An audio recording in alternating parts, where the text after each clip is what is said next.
Very much. Joining us now, Democratic Congressman Ted Lieu of California. He sits on both the House Judiciary and the Foreign Affairs Committee. So, Congressman, lots to talk about. President Trump tweeting this about the Republicans' Russia investigation report. Quote, just out, Intelligence Committee report released. No evidence that the Trump campaign colluded, coordinated, or conspired with Russia. Clinton campaign paid for opposition research obtained from Russia. Wow, a total witch hunt. Must end now.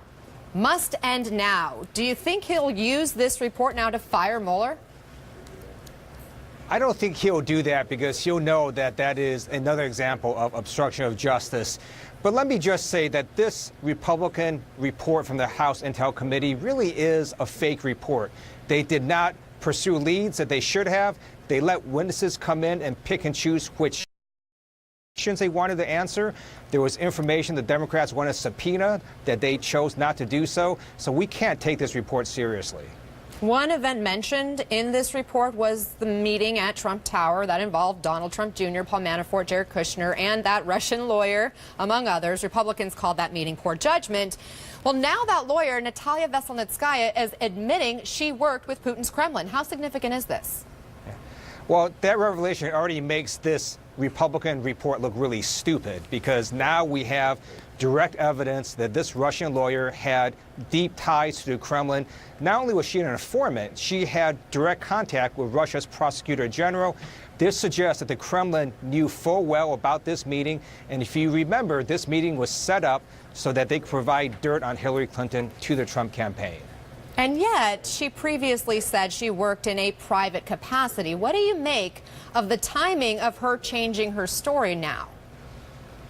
I don't really know what was going on in her head, but what it does show is that the Russians employed a very sophisticated attack in 2016 on our democracy. In addition to using cyber attacks, they used influence campaigns, and they had a number of people in the United States who were trying to get the Trump campaign to help them and to deliver these emails that they had stolen onto the American public. Congressman Mike Conaway, the Republican who ran the Russia probe for the House Intel Committee, says he wasn't aware of this new information about Veselnitskaya, but that it doesn't matter. Let me play his response. Is it troubling to you in any way that she was a Russian informant and had a meeting with senior-level Trump campaign officials in 2016? No, because that's not how she presented herself, and there's no evidence that she acted on that. Does that require any further investigation from the committee, do you think? Not from my perspective. No further investigation needed? Well, there you go. He establishes a fake investigation. You could give all sorts of information to the Republican House Intelligence Committee and they wouldn't act on it. They had the view that there was no collusion. Of course, they're going to do a report that shows there's no collusion because they weren't looking for it and they were actually trying to ignore evidence of collusion and really just not pursue the leads that they needed to.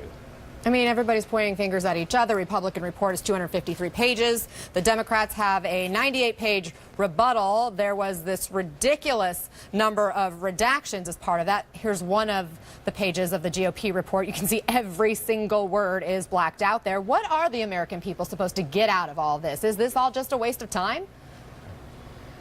I think the American people should trust in Special Counsel Mueller because he is going to investigate the leads that the Republicans on the House Intelligence Committee did not. He will interview the witnesses that they did not, and he will make them answer the questions that the Republicans did not ask. So I have faith in Special Counsel Mueller, and the American people should wait to see what that investigation reveals.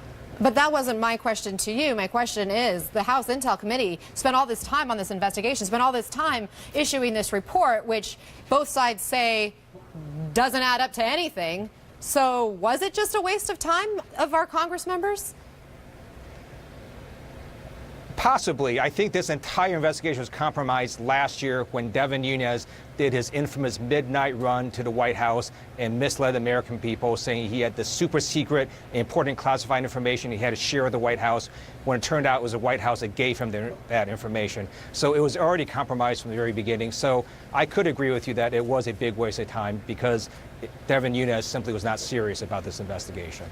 I want to get to some other news as well. The president now calling on Democratic Senator Jon Tester to resign. This after Tester raised concerns about the allegations involving former VA Secretary nominee Ronnie Jackson. What's your response? I'm a veteran, and I find it disrespectful to veterans that Donald Trump would nominate someone that had so little relevant experience to lead the second largest federal agency in America. And then on top of that, there are over 23 current and former U.S. military members that allege some pretty serious misconduct by Dr. Jackson. I think we need to have the Navy Inspector General investigate and get to the bottom of these allegations, and hopefully that will happen. So now that his nomination has been withdrawn, you don't think it should end here? Absolutely not. These allegations, if true, show that Dr. Jackson probably shouldn't be a doctor anymore, and certainly not the doctor for the President of the United States. These are allegations that he was drunk while on duty, allegations that he gave a lot of Percocet, which is a highly addictive medication with opioids in it, to a person. And we just need to look at these allegations to see if they're true or not. And again, they're coming from current and former U.S. service members. Congressman Ted Lieu, as always, thank you for your time.